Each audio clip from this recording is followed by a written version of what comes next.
विद्यार्थियों, एमए उत्तरार्ध संस्कृत में जो वर्ग द है धर्मशास्त्र, उसका जो द्वितीय पेपर है स्मृति शास्त्र, उसमें हम मनुस्मृति के विषय में अध्ययन कर पिछले व्याख्यानों में प्रारंभ कर चुके हैं कि मनुस्मृति का प्रथम, द्वितीय और सप्तम अध्याय आपके पाठ्यक्रम में है।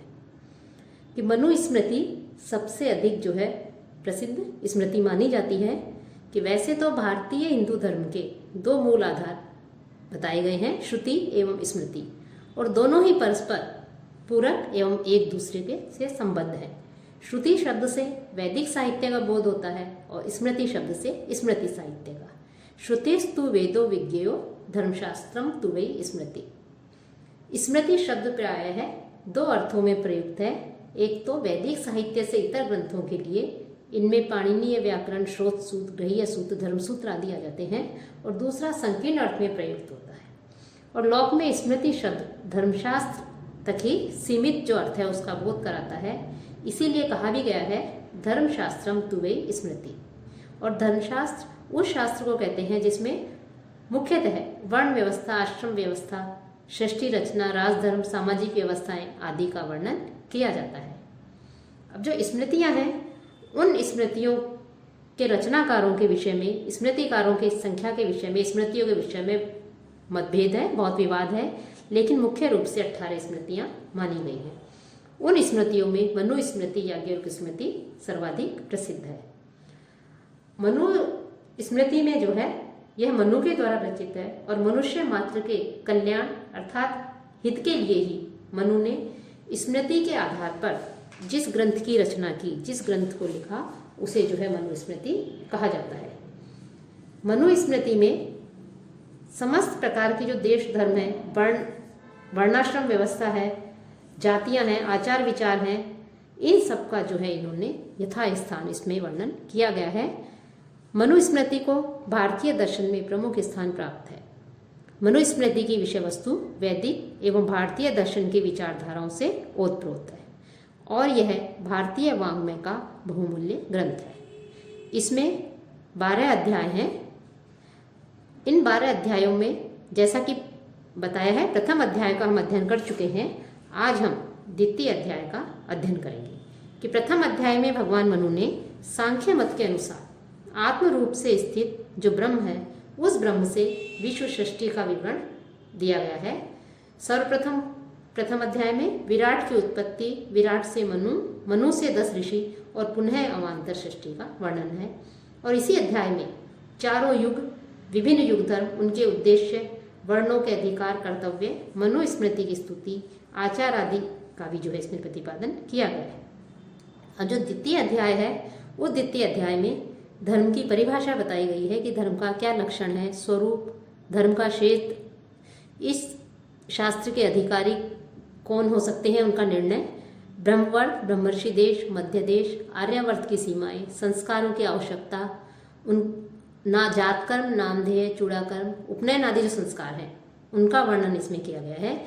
साथ ही साथ वर्णों के उपनयन का उचित काल क्या है, उसका वर्णन है। मेखला, यज्ञोपवीत, दंड, मृगचर्म, इनके साथ साथ ब्रह्मचारी के कर्तव्यों का वर्णन और माता पिता एवं गुरु के प्रति क्या सेवा है, उनका क्या महत्व है, और इन सब का भी जो है इसमें वर्णन, जो द्वितीय अध्याय है, इस द्वितीय अध्याय में वर्णन किया गया है। स्मृतियों की सृष्टि धर्म प्रतिष्ठा के निमित्त हुई है, इसलिए ये जो द्वितीय अध्याय है, इस द्वितीय अध्याय को मनुस्मृति में सर्वाधिक महत्व दिया गया है।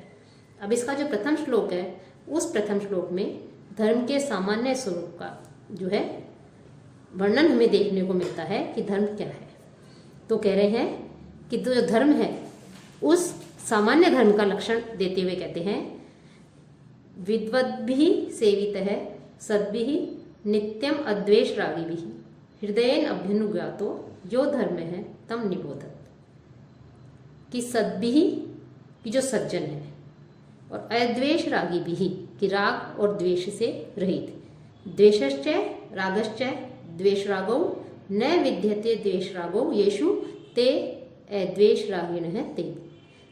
तो अद्वेष रागी भी कि राग द्वेष रहित ही, जो ऐसे, और विद्वद्भी कि जो विद्वान लोग हैं, कि राग द्वेष से रहित सज्जन और जो विद्वान हैं उन विद्वान लोगों के द्वारा नित्यम सेवित है, नित्य सेवा किए जाते हुए, कि नित्य उसको प्रयोग में लिए जाते हुए, नित्य सेवन किए जाते हुए, और जो हृदय है, हृदय नभ्यनुज्ञात, कि हृदय से उसको धारण किए जाते हुए, हृदय के द्वारा उसको ग्रहण किए जाते हुए, ऐसे अंतःकरण से जिसे स्वीकार किया गया है, अंतःकरण से जिसको स्वीकार किया गया है, स्वीकार किए जाते हुए, ऐसे यह धर्म है, जो धर्म है तम निबोध, उस धर्म को जो है समझिए, कि उस धर्म को समझिए।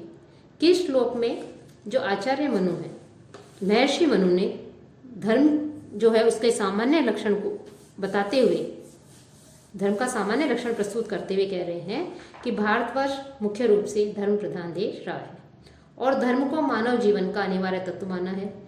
और इस द्वितीय अध्याय में मनु ने के प्रारंभ में ही सज्जनों एवं विद्वानों के द्वारा जिसका सेवन किया गया है, जिसका जो है अपने जीवन में ढाला गया है, निरंतर जिसका सेवन किया गया है और अंतःकरण से जिसको स्वीकार किया गया है, ऐसे धर्म के लक्षण और उसके स्वरूप का विशद विवेचन इसमें प्रस्तुत करते हुए कहते हैं कि धर्म वही होता है कि जो अद्वेष रागी भी, राग और द्वेष से रहित हो, और सज्जन व्यक्तियों के द्वारा और विद्वत भी और विद्वानों के द्वारा जो मान्य हो और जिसे अंतःकरण से स्वीकार किया जाए, वही जो है एक तरह से धर्म है, वही धर्म के रूप में ग्रहण किया जाता है।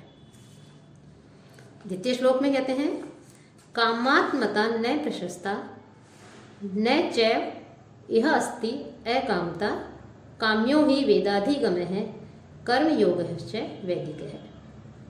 कि यह कि इस श्लोक में कामात्मता की फल की अभिलाषा से, कामात्मता की जो फल है उस फल की अभिलाषा से कार्य में प्रवृत्ति न प्रशस्ता, प्रशंसनीय नहीं है, कि इस संसार में सकामता प्रशंसनीय नहीं है, अर्थात फल की अभिलाषा से किसी कार्य में प्रवृत्त होना यह जो है प्रशंसित नहीं है। अकामता चैव न अस्ति, और कामना राहित्य भी नहीं है, अर्थात कि कर्म फल की आशा से किसी कर्म को करना, कर्म का अनुष्ठान प्रशंसित नहीं है, लेकिन निष्काम भाव से लोगों के अनुष्ठानों में जो प्रवृत्ति है वो प्रवृत्ति भी नहीं होती है, इसलिए कामना का अभाव भी प्रशंसनीय नहीं है।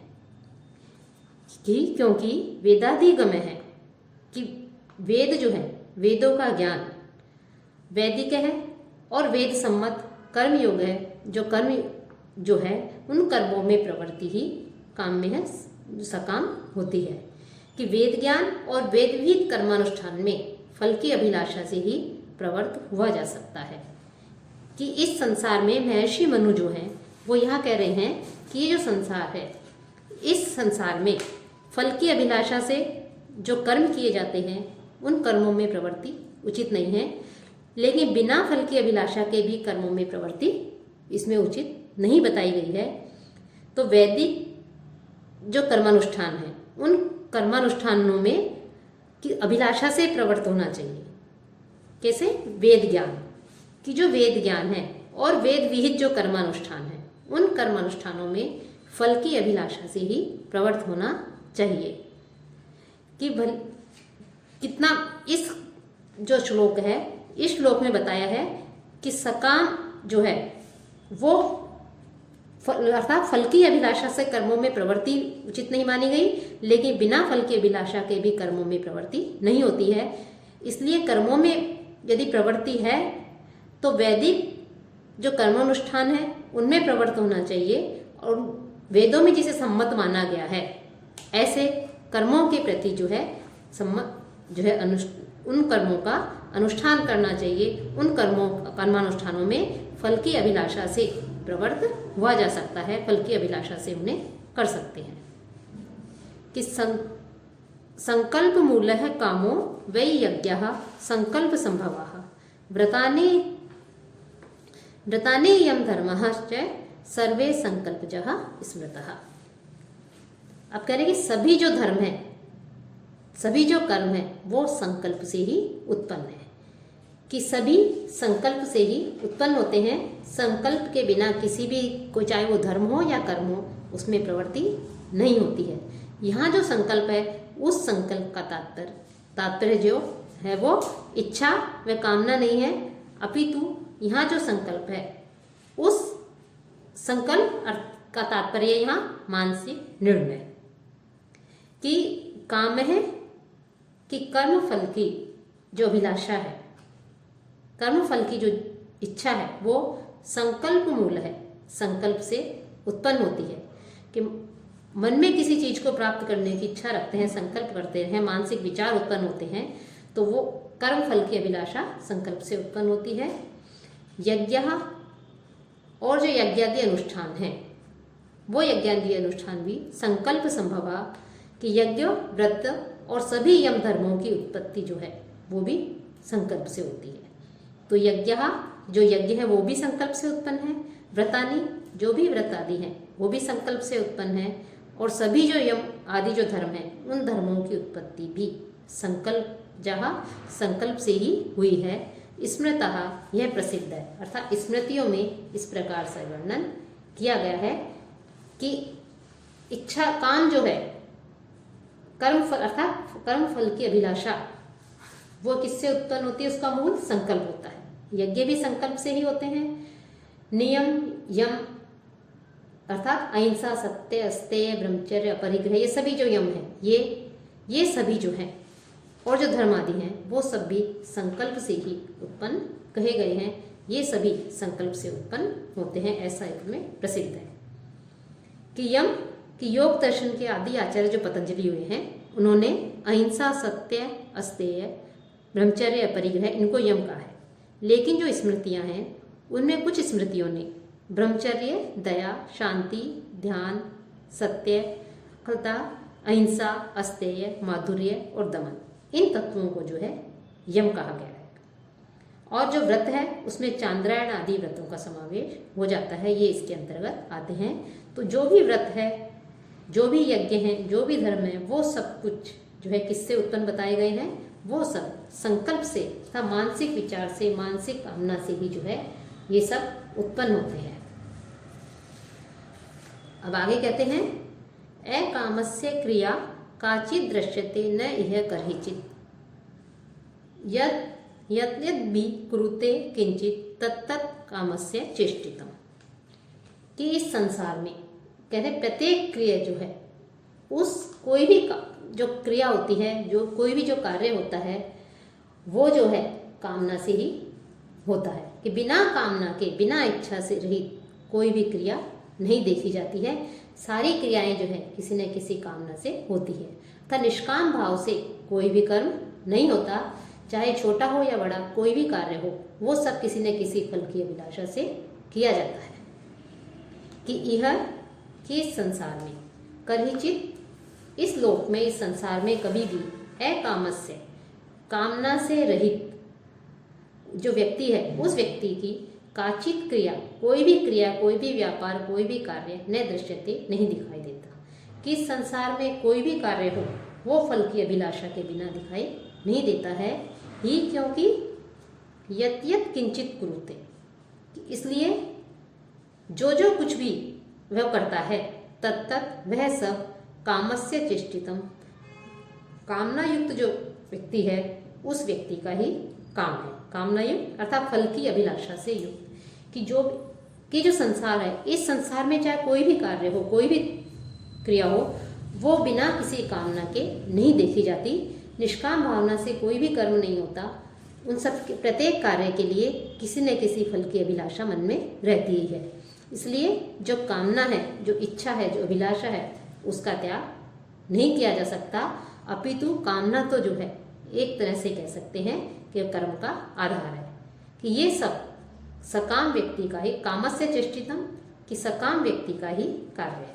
कि संसार में जो भी कार्य किया जाता है वो किसी न किसी फल की इच्छा से, फल की अभिलाषा से, किसी न किसी कामना से किया जाता है। उसके बिना जो है कोई भी कार्य नहीं किया जा सकता। तो इस प्रकार से यहाँ जो क्रिया है, जो कार्य है, वो कार्य के पीछे अभिलाषा, फल की अभिलाषा जो है बताई गई है। वो मनुष्य जो कुछ भी कार्य करता है वह सब इच्छा की चेष्टा है, अर्थात इच्छा के द्वारा ही जो है वह करता है।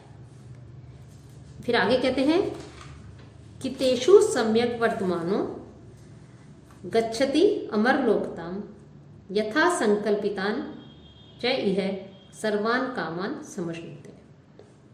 कि तेषु सम्यक वर्तमान है, कि तेषु उन कि जो पहले जो यज्ञ बताए गए हैं, व्रत बताए गए हैं, यम बताए गए हैं, इंसा सत्य आदि चांद्रायण आदि व्रत बताए गए हैं, इन सब में सम्यक की भली भांति वर्तमान है, भली भांति निरत जो व्यक्ति है, भली भांति अच्छी तरह से इनमें संलग्न जो व्यक्ति है, रत जो व्यक्ति है, नियत जो मनुष्य है, वो मनुष्य अमरलोकताम गच्छति, अमरलोक को प्राप्त करता है, देवलोक को प्राप्त करता है, अर्थात मोक्ष को प्राप्त करता है। कि शास्त्रोक्त जो कर्म है उन कर्मों में रत रहने वाला व्यक्ति, उन कर्मों में को करने वाला व्यक्ति मनुष्य जो है अमरलोक को, मोक्ष को प्राप्त करता है। अर्थात जो व्यक्ति शास्त्र विहित यज्ञों का, व्रतों का, यम धर्मों का पालन करता है, नियमों का पालन करता है, वह व्यक्ति और उसके उन नियमों का पालन करता हुआ अपने कर्तव्य कर्म करता है, तो वह व्यक्ति देवलोक को अर्थात मोक्ष को प्राप्त करता है। यह च और इस लोक में अर्थात मृत्यु के पश्चात तो उसे मोक्ष की प्राप्ति होती है, देवलोक की प्राप्ति होती है, स्वर्गलोक की प्राप्ति होती है, लेकिन यह च और इस लोक में भी सर्वान सभी यथा संकल्पितान, जिनका वो संकल्प करता है अर्थात जिनकी इच्छा करता है, अपनी यथेष्ट वस्तुओं को कामान समश्नुते, सभी मनोरथों को अपनी इच्छा के अनुसार चाही गई अपनी कार्यों को, अपने मनोरथों को, अपनी वस्तुओं को वो समश्नुते, उनको जो है वो प्राप्त करता है। अर्थात मृत्यु के पश्चात तो वो देवलोक को प्राप्त करता है कि जो शास्त्रों में विहित व्रतों आदि का, नियमों आदि का पालन करके अपने कर्तव्य कर्म करता है, और मृत्यु के पश्चात जो है वो स्वर्गलोक को प्राप्त करता है, और जीवित अवस्था में इस लोक में अपनी इच्छा के अनुसार अपने कर्मों को करता हुआ अपनी इच्छित वस्तुओं को, इच्छित कामनाओं को पूरा करता है, सभी मनोरथों को प्राप्त करता है। फिर कहते हैं कि इस प्रकार से उन सबको करता हुआ वो अपना कार्य करता है। तो यहाँ बताया कि जो व्यक्ति है वो व्यक्ति बिना किसी अभिलाषा के, बिना किसी फल की प्राप्ति के, फल की इच्छा के, वो कामना की इच्छा के कोई भी कार्य नहीं कर सकता। लेकिन जो कोई भी कार्य निष्काम भावना से कोई भी कर्म नहीं किया जा सकता, चाहे वो छोटा हो या बड़ा हो, लेकिन जो भी कार्य किया जाए वो कार्य यदि धर्म सम्मत है, नियमानुसार है, फल की प्राप्ति के लिए यदि वो कार्य कर रहा है, तो इस प्रकार से मृत्यु के पश्चात देवलोक की और जीवित अवस्था में इस लोक में अपने मनोरथों की प्राप्ति को मनुष्य करता है। तो इस प्रकार से यहाँ पर धर्म के विषय में सामान्य रूप से बताया है। अब हम अगले व्याख्यान में धर्म का मूल क्या है, धर्म के प्रमाण क्या हैं, इनके सबके विषय में हम अध्ययन करेंगे कि आगे जो है धर्म के और भी विस्तार से वर्णन किया गया है, उन सब के विषय में जो है हम जानकारी प्राप्त करेंगे।